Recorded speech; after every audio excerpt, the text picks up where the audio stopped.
দর্শক, প্রচারণার খবর জানাতে এবার যাচ্ছি নওগাঁ ৪ আসনে। নির্বাচনী জনসভা করছেন জামায়াত প্রার্থী আব্দুর রাকিব।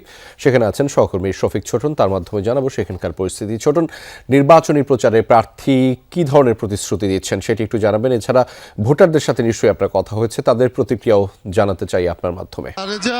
জনসভা শেষ হয়েছে, প্রার্থী এখন একটি মিছিল নিয়ে প্রধান সড়ক প্রদক্ষিণ করছেন। সিলন টি রপ্তানিতে শীর্ষে।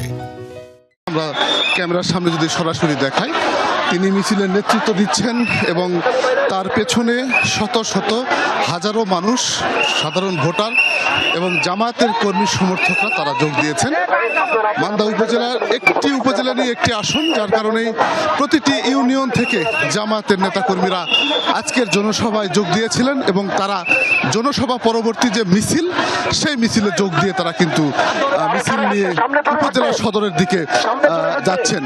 এবং আমি যদি বলে রাখি যে জামায়াত প্রার্থী আব্দুর রাকিব, তিনি নওগাঁ জেলা জামায়াতের আমির এবং কেন্দ্রীয় জামায়াতের শুরা সদস্য। তিনি আজকের জনসভায় নানা ধরনের প্রতিশ্রুতি দিয়েছেন ভোটারদের কাছে।